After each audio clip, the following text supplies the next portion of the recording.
दिल को छू लेगी ट्रेन में मिले अजनबियों की ये कहानी। नई दिल्ली। सोशल मीडिया पर एक कहानी आजकल काफी वायरल हो रही है। ये कहानी कोई लव स्टोरी नहीं है, लेकिन इसकी मिठास उससे भी कहीं ज्यादा है। ये एक ही कोच में बैठे दो अजनबियों की कहानी है।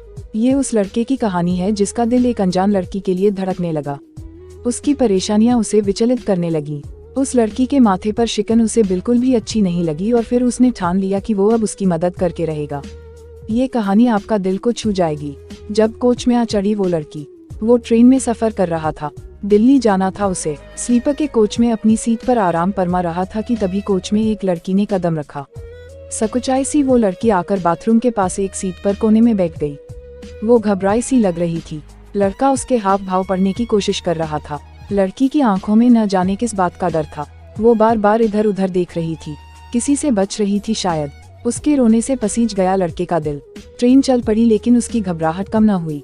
थोड़ी देर में जब टीटी आया तब तो जैसे लगा कि वो रो ही पड़ेगी। टीटी ने उससे पूछा कि वो कहाँ तक जाएगी और उसके पास टिकट है या नहीं। उसने कहा कि उसे दिल्ली तक जाना है, लेकिन टिकट जनरल का है। कोच में किसी कारणवश चढ़ नहीं पाई तो यहाँ आकर बैठ गई। टीटी ने उससे पेनल्टी मांगी, मगर उसके पास पैसे न थे। उसने टीटी को बोला कि उसके पास केवल 100 रुपये हैं, इसलिए वो अगले स्टेशन पर ही जनरल में चढ़ जाएगी। उसने टीटी को बताया कि इमरजेंसी आने के कारण वो ऐसे ही घर से निकल आई है। लड़की परेशान, लड़का बेचैन। उसकी मासूम आंखों से आंसू बहे जा रहे थे। टीटी ने उसे 100 रुपये की पेनल्टी पर ही स्लीपर में यात्रा करने दी। लड़की ने उसका शुक्रिया अदा किया और चुपचाप अपनी सीट पर बैठ गई। उसके चेहरे पर अभी तक घबराहट थी। लड़के को देखकर बिल्कुल भी अच्छा नहीं लग रहा था। उसने सोचा कि शायद बेचारी पर बिल्कुल भी पैसे नहीं बचे हैं। तभी लड़की ने किसी को फोन मिलाया और कहा कि दिल्ली स्टेशन पर किसी तरह पैसे भिजवा दे, वरना उसे घर पहुंचने में देरी हो जाएगी। जब चाय वाले ने की यूं मदद, लड़के के मन में उथल पुथल हो रही थी। क्यों एक अनजान शख्स की परेशानी उसे इतना परेशान कर रही थी। उसने उससे ध्यान भटकाने की भी कोशिश की, लेकिन नजरें उसके चेहरे पर आकर टिक जाती थी। बस अब बहुत हो गया। अब लड़के ने ठान ली कि उसकी मदद करके रहेगा।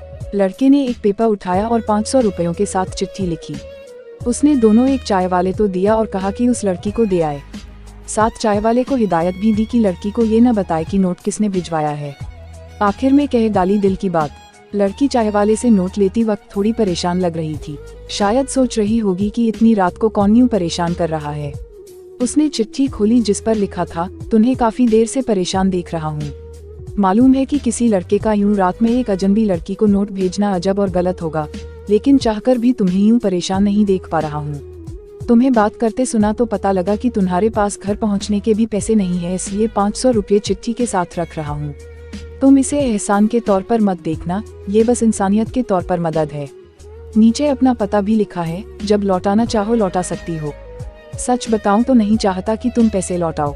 सुबह ऐसे मिला सरप्राइज। लड़की ने फौरन इधर उधर देखा, पर उसे कुछ समझ ही नहीं आया। लड़का भी फट से मुंह पर चादर डालकर लेट गया। लड़की के चेहरे पर मुस्कान थी, राहत की मुस्कान। रात बीत गई। सुबह जब लड़का उठा तो उसकी नजरों ने सबसे पहले लड़की को खोजा, लेकिन वो जा चुकी थी। हाँ, जिस सीट पर वो बैठी थी वहाँ एक कागज की पर्ची पड़ी थी। लड़का फौरन उठा और पर्ची को पढ़ने लगा। पर्ची में लड़की ने लिखा था, शुक्रिया, आपका ये एहसान जिंदगी भर नहीं भूल सकती। आज मेरी जिंदगी का सबसे दुखद दिन है। मेरी माँ ने इस दुनिया को अलविदा कह दिया और इसी कारण मैं जल्दबाजी में निकल आई। आपकी मदद के कारण मैं अपनी माँ को देख पाऊंगी। शुक्रिया, आपके पैसे जल्द ही लौटाने की कोशिश करूंगी। करना पड़ा लंबा इंतजार। लड़के के चेहरे पर मुस्कान आ गई। अब वो बस इसी इंतजार में दिन काटने लगा। रोजाना पोस्टमैन से पूछता कि कोई खत आया है क्या, और न में जवाब सुनकर निराश भी होता। ये इंतजार लंबा ही होता जा रहा था। फिर एक दिन उसे एक खत मिला जिसमें लिखा था, आपके दिए पैसे लौटाने हैं, लेकिन चिट्ठी के साथ नहीं। आपसे मिलना है। मिलने का पता लिख रही हूँ। तुम्हारी अजनबी हमसफर।